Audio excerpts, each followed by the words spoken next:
Hi guys, how's it? So just a quick little video here on a Tuesday night here in Texas, man. So big report coming out in the last couple of days. Eddie Jones looking at the rumor is an 8-year deal to come here to the U.S. to coach the Eagles after the next Rugby World Cup, and a lot of people have kind of reached out to ask me my opinion on it. I've got the American flag up still from my crying video the other day. Yes, as everyone knows, the USA Eagles failed to qualify for next year's Rugby World Cup in France. All they had to do was beat Portugal for the final rep charge spot. Unfortunately, Portugal tied them in closing seconds of the game. So congrats to Portugal for qualifying for another trip to the Rugby World Cup. I think they've made 1 or 2 trips before. I'll have to kind of look back at that. But a lot of people brought up, hey, how do you feel about Eddie Jones coming to coach in the United States? And I've voiced my opinions a bit. I'm a bit apprehensive. One is that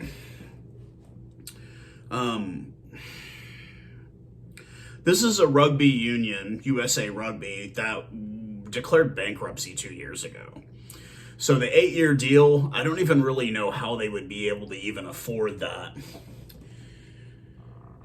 That's one. Two is that, like, yes, Eddie has had great success with Japan. Arguably good success with England, obviously making the final in the last Rugby World Cup where they were thrashed properly. But these boys, 32-12, we don't have to bring that up. You know, it's 32-12. If anybody want to know the score, it's I know it's not really out there widely known, but it was 32-12 was the final. And I think that when you've got a player pool like you have in England or in Australia or, New Zealand, even Japan, success can come. The sport is still growing here. Now, the big saying that you'll hear from most rugby people in here, oh, it's the fastest growing sport in America. But is it? I mean, yes, we have a professional league here entering its 6th season. A little bit of, issues with ownership, so we had a couple of teams fold in the offseason this year.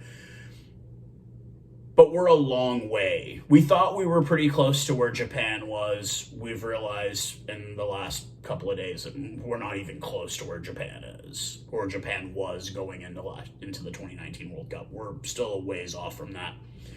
And when Eddie doesn't have that player pool that he had in England or Japan or Australia, is he going to show success?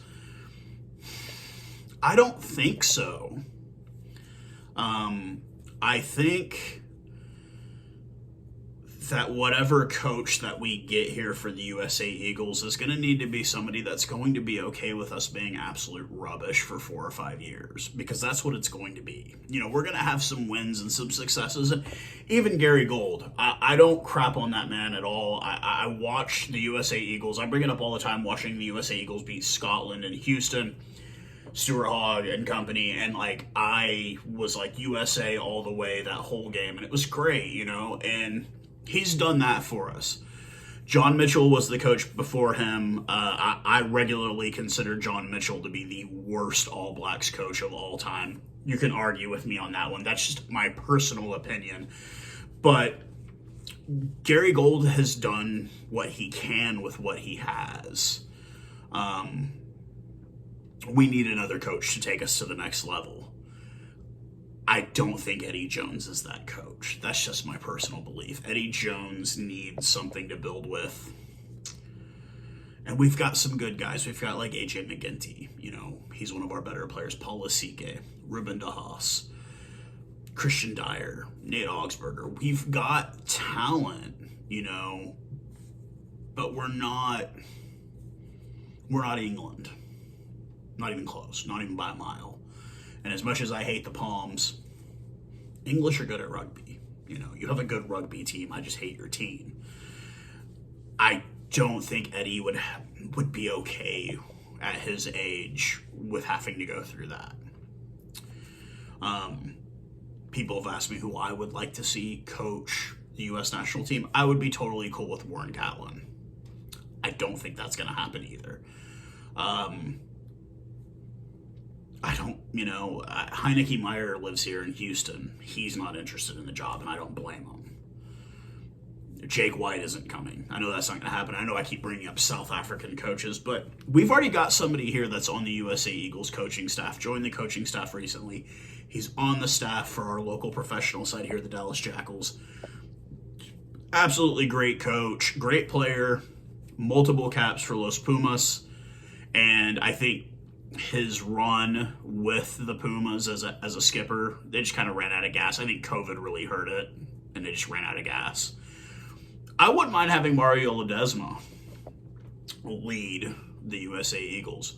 The man is an amazing scrum coach, and I think he could develop the talent we need with what we've got. He could develop it. He could produce results. And I think he'd be okay with the long game of it taking a couple of years. I think he'd be okay with that. But you guys let me know what you think. Maybe you think Eddie Jones could save USA Rugby. Maybe he could be the savior that we need. But I'll post the links to a couple of the articles where it was mentioned. I want to say like Rugby Pass even did a little thing. America's Rugby News, I think, did a thing about it. But you guys let me know what you think as fans and followers. Do you think Eddie Jones could save the mighty USA Eagles, or not the mighty anymore, but the USA Eagles? Do you think we are hosting the Rugby World Cup in less than a decade? 2031 is going to be here before we know it.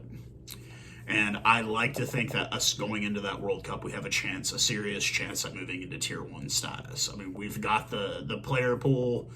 We've got the money, obviously. Could we make that jump? But you guys let me know what you think. Maybe you guys say, hey, maybe there's somebody else. I would love to have Razor Robertson come here and coach, but I think everybody's already got him pinned to replace Eddie, when really he should be replacing Fozzie the Clown. Anywho, yeah, you guys let me know what you guys think. Cheers, guys.